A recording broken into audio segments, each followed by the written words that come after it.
91 FM Lagos. You can even post a comment on there. Our analyst this morning is Joseph Obari. Good morning, Joseph. Welcome.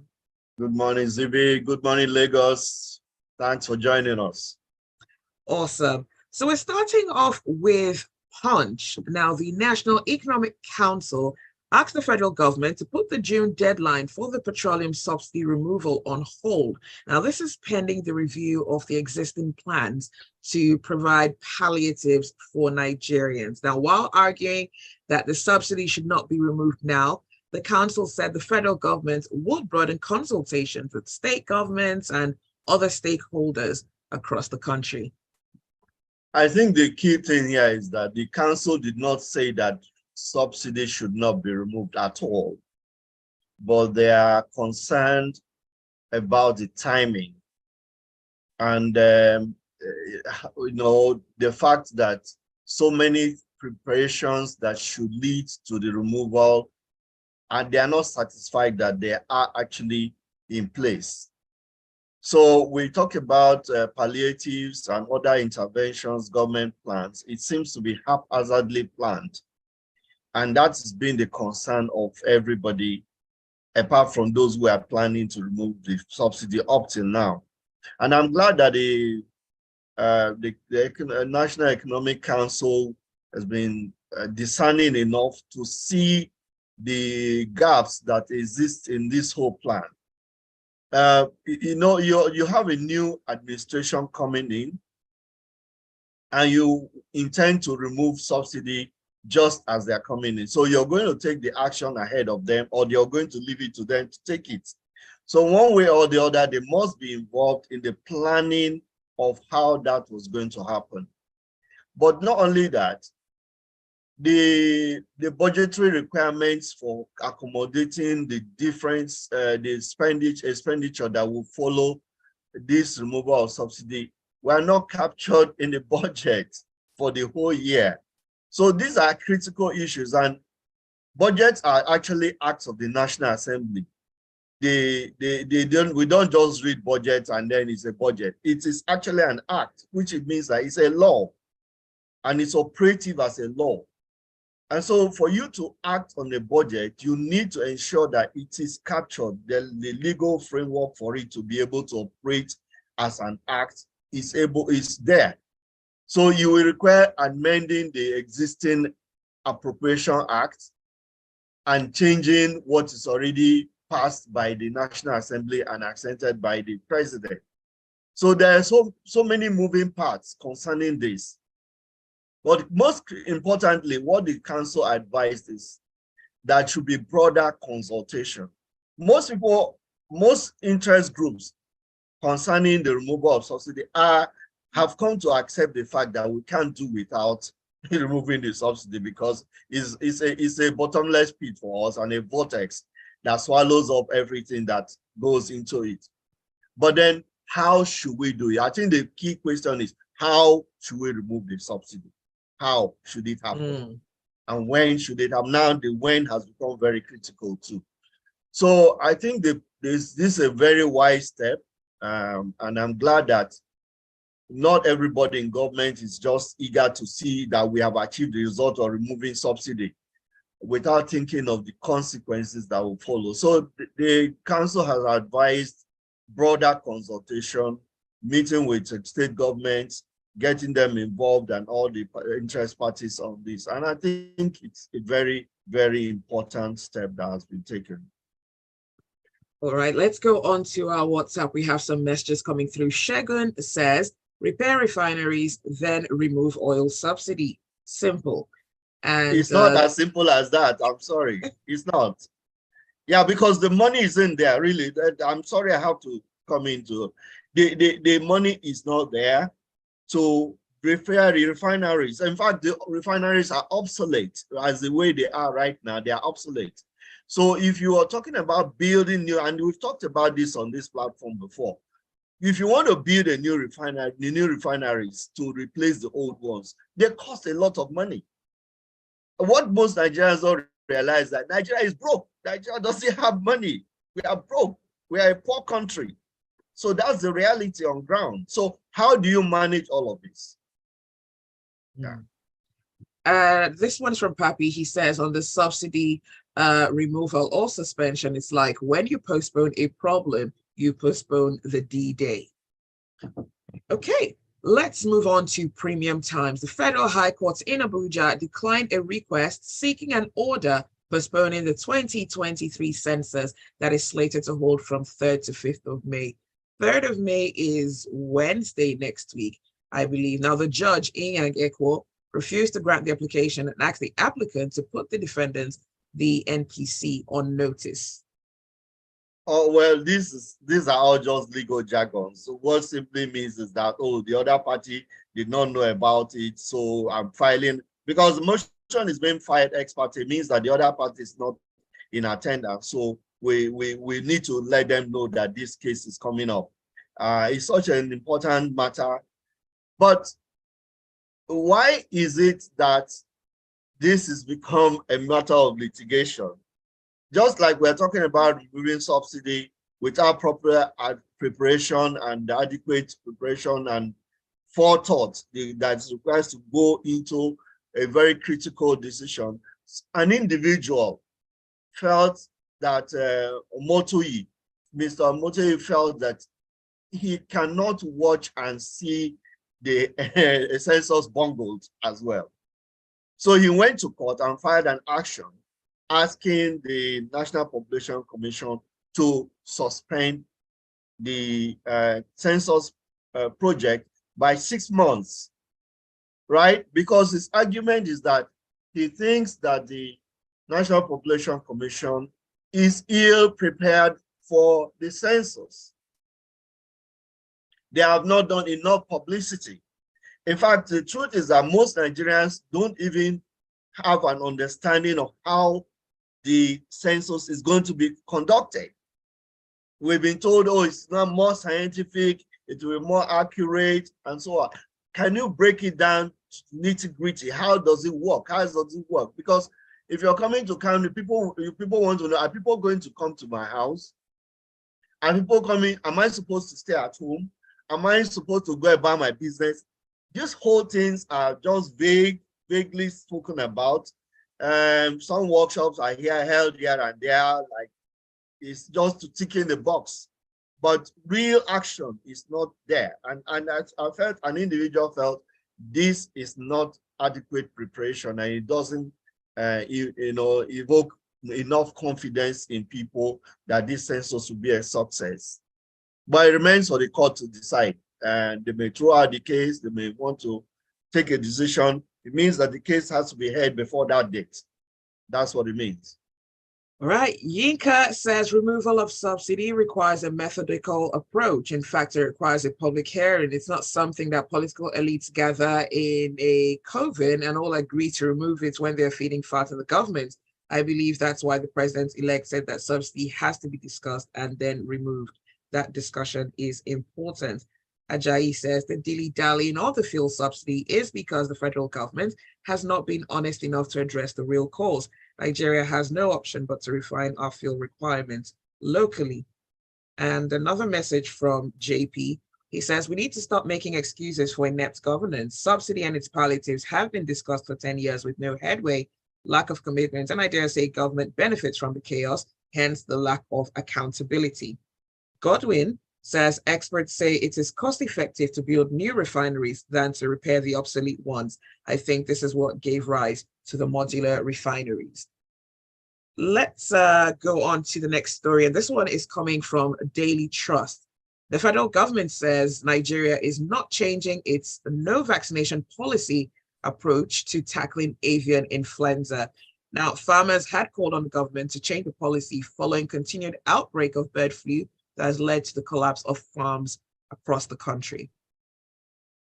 I'm really sad that the government is taking this approach to this matter. The concerns of the poultry farmers in Nigeria have not been taken into consideration with a lot of sensitivity around it.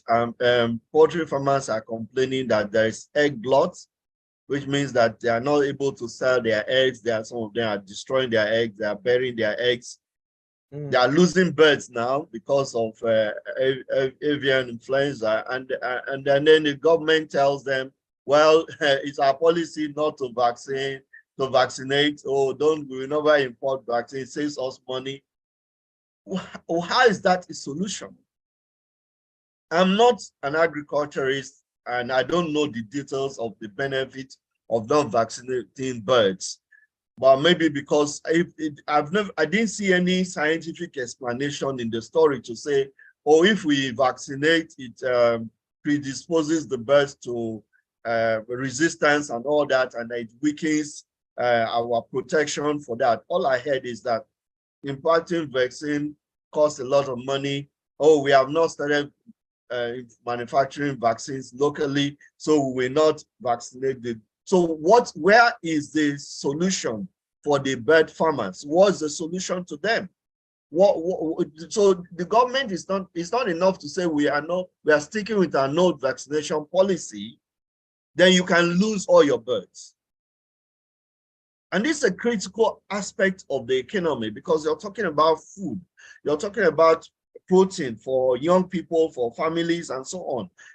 Chicken is even a healthier option to red meat and so on. So there are many benefits to protect this subsector of the economy.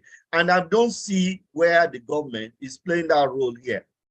It's just like playing ostrich and burying your head in the sand and saying, oh, well, this is what we have adopted. We are not going to leave it.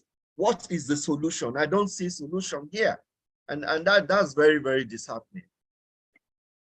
Let's look at some of the messages we have coming through. Dan says, any attempt to remove subsidy at this point will be catastrophic. Subsidy is a necessary evil that we need to tolerate until the right things are put in place for its removal. And King Solo says, Nigeria is not poor. The country isn't poor. The political class stole the riches. And Idima Puza says, removing fuel subsidy without refineries in working order would be a wrong move. Why should we continue to import when we have abundant crude? Why are we this way? Let's take a quick break. We'll continue the conversation on the other side. This is Freshly Pressed on Smooth 98.1. Stay with us. Can you feel it? I like the flow from the listeners. I like it there. Yes. Participating. That is true. That is true.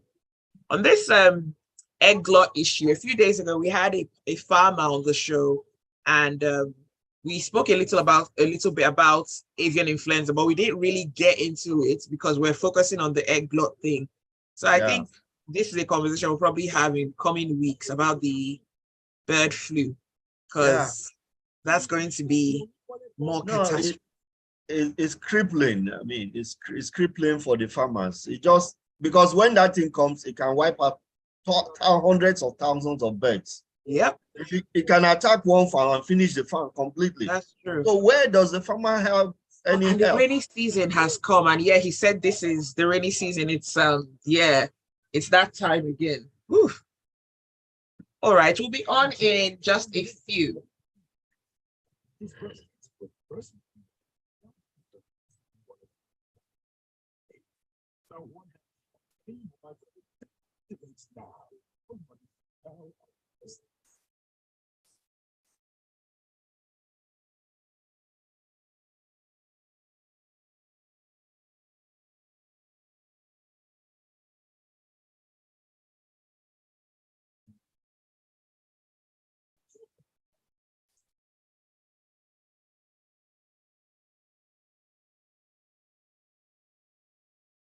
You're listening to Freshly Pressed on Smooth 98.1. Our analyst this morning is Joseph Obari. We're looking at the news stories making the headlines across the country. You can catch the live stream up on our YouTube channel. It's Smooth 91 FM Lagos. You can also send your messages via WhatsApp to 0809 440 981 or just tweet at Smooth 981. From Punch, governors of the 36 states have resolved to meet with the president over the new revenue draft presented by the Revenue Mobilization, Allocation, and Fiscal Commission in 2022. Now, the chairman of the Nigeria Governors Forum disclosed this on Wednesday night.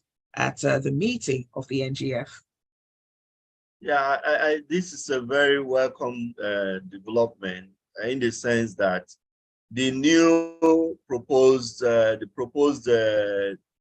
revenue sharing formula seeks to take more money from the federal government and distribute to the subnational level of governance. We are going to presently, the federal government takes 52.68% of the revenue that comes into the country. States get 26.72, and local governments get 20.6% of the revenue. But the new revenue formula proposes that the federal government, the state governments have 29.79, and states, local governments 21% or 21.04%, and reduces that of the federal government to 45.17. And if you notice what's going on in the amendment of the Constitution that has been signed by the president, you will notice that the federal government is ceding some part of this, the things that were in the exclusive list, to the states now. And the consideration for the removal of subsidy, there's a lot that's expected that state governments would play a bigger role they could play in that, managing the removal of subsidy too. So I'm glad that our central government is beginning to appreciate some level of devolution of power. That's what this means, that, okay, we have to begin to say things to the subnationals to handle and release ourselves from all these, so many things that the federal government is taking. That's one aspect. Just the revenue part of the story is what gladdens my heart. And like the chairman of the NGF was saying, they are eager that this whole thing is presented to the National Assembly before the winding down of the activities for this period. So before the new assembly comes on board, this whole thing is trashed up. But the governors also, their meeting discussed so many other issues. You know, they talked about healthcare at that level, and so on, and so many other things that affect state governments, which makes it for a very carefully planned meeting that addresses issues that are happening at subnational level. All right, let's go on to our messages. Sunday says, the last I heard about the coming census was the suspension of training programs for some of the field officers. If those that will do the counting have not been trained, how then can the census be conducted next week? Now, there's a story in the Punch, and the chairman of the NPC says the commission is going to meet with the federal government today, and they'll try to validate that date. So after they have that meeting, we as Nigerians will be informed whether the date still stands for 3rd or if it will be shifted. And he said this yesterday. So hopefully later today, yes, we'll have further information on that. Let's move on to this story from Punch. Now, the chairman of the Nigerians in Diaspora Commissions, Abike Dabiri-Erewa, confirmed the arrival of the first set of stranded Nigerians in Sudan at the Aswan border in Egypt. Well, that's a very, very heartwarming story, because there have been huge anxieties over the fate of our citizens in Sudan, war-torn Sudan. And for quite a while, it was almost embarrassing to know that Nigeria was the only country that had its citizens stranded. And that wasn't a Nigeria the only country. I'm sure a few other countries may have had. No. But most other countries had actually cleared their citizens out of danger. Nigeria was one of the last to make that effort. I mean, so it just tells you our crisis management capacity. we don't know how to manage crisis. And luckily here, I mean, even back home, we are lucky we don't really face serious natural disasters and so on, like what happened somewhere else. With the worst we have experienced, there have been flooding, and which was even poorly managed. We are never prepared for emergency situations. So because you see, the success of any emergency management is based on your adequacy of planning, your contingency planning. So I bet that there is no contingency planning as to, look, what is what we do when we need to move our citizens out of any country. You do that, all of this, you plan, you do scenario planning, you do all of that, and then you execute. Execution is the last phase. For in emergency and crisis situations, execution is the last stage, and the most critical stage is the planning.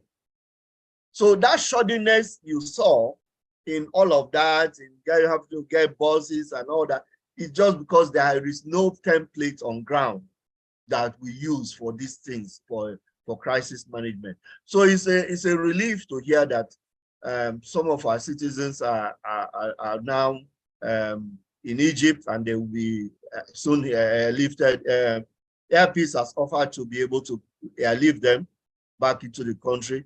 And we hope that those who are behind, they can go back for them quickly and move everybody out, because hostility has reignited in Khartoum, and from reports we are reading, and that's dangerous. Let's go on to WhatsApp and let's get a few messages coming through. The WhatsApp number is 0809 440 981. Matthias says, we say Nigeria is broke, yet the government is bent on spending huge sums on white elephant projects, including the so-called census. And Cortex Amani says, why is it that when it comes to doing things for the masses, the money is not there, but when it benefits the political class, the money seems to appear from nowhere? All right, let's move on to the next story. And this one is from Vanguard. The Katsina state government says it's partnering with the United Nations to establish a Center for Research and Banditry Study. Now, the Security Research Center is said to be part of efforts to end security challenges that the area has seen. It's just, for me, it's laughable, because the truth is that we are not lacking in information about what's going on about banditry and so on. It's good to have a think tank and all that, but I don't see what the excitement is if we can fix just internal crisis, security that we are facing, challenges that we are facing here. So I don't know how much difference the center is going to have in terms of management of insecurity in Nigeria, apart from adding more words, more volume of data to what exists currently. I don't think we are lacking in information about insecurity. Some people may be employed. Yes, maybe it's a source of employment. The Katsina state government is going to ensure that some people get some work there. But beyond that, how does it really solve the insecurity problem in the country? We think government should address, what we think they should address is how these things originate in the first place, and get to the roots of them and put them out, put out the roots. So another think tank, yeah, okay, we are going to have data, yeah, we're going to have some employment, but does it really stop banditry? Does it? That's a critical question. It doesn't. 0809 440 981. That is the WhatsApp number. You can also tweet at smooth981 to let us know what your thoughts are. And if you're on the live stream, you can post a comment on there as well. The live stream is up on our YouTube channel at smooth981 FM Lagos. Now let's move on to the story, and this one has to do with DAWN, which is the development agenda for Western Nigeria, urging governors to take advantage of the constitutional amendment that allows states to license, generate, transmit, and distribute electricity and also build railways. Yeah, I spoke earlier of devolution of power and the federal government letting go some of the things that it has been held in the exclusive list for quite a long time. And one of them is power generation, transmission, and all that, and railway and all that. These things, in fact, this is like something that should have happened several decades ago, where the federal government held on to managing all of this all by itself was very strange thing. But I'm glad that states are warming up and people are calling states' attention. There is even a story from the Niger Delta area of the states in the Niger Delta partnering and a company in the United States to link the entire Niger Delta states by rail. In fact, that's like, when I read it, I was so happy because I remember once on Facebook writing a fictional story of me traveling by rail from Port Harcourt through Yenagua to Warri. And I put it on Facebook and people were saying, yeah, that's what we expect should happen. I mean, and I feel that even without partnering anybody, these governments of the Niger states, Niger Delta states can actually carry out this project with the NEC as a partner. But as is the case with Nigeria, yeah, we have to seek for a foreign partner and all that. The fund that is coming out from the Niger Delta zone, enough by the states and the Niger Delta Commission, the Niger Delta Development Commission, they can actually have this link, high-speed trains. And you can leave Port Harcourt and be in Warri in a matter of 45 minutes or 30 minutes or whatever. Wow, that would be amazing. Yeah. So it's possible. It's there. It's something that should have been conceived, but we've all just been so lazy and relaxed and just we believe we should get this money, squander it on. If you know what's happening here, of course, the NDDC story is known to everybody, so I don't even need to repeat it. It's very sad. We're almost out of time, but I'm going to read a few messages. YG says, we've successfully evacuated citizens from crisis zones in South Africa and Ukraine. So we can give credit for all our faults. We actually do this really well. And Daisy says, the reason I think we do not have a template for crisis management is our inherent greed to profit from crisis. Any money allocated for anything mostly never really gets to where it needs to go. And she also says, P.S. Nigeria is poor by choice. All right, D, I will tell Joseph that you appreciate his analysis. Thanks. Well, that is all the time that we have for Freshly Pressed this morning. Thanks for your messages. Thanks for listening. And thank you, Joseph, for being our analyst this morning. Always my pleasure. And everybody have a wonderful weekend. And you, Zibby, rest well. I will. Thank you very much. All right, this stay with us. There is a lot more to come on the Smooth Breakfast. Thanks, Joseph. Bye.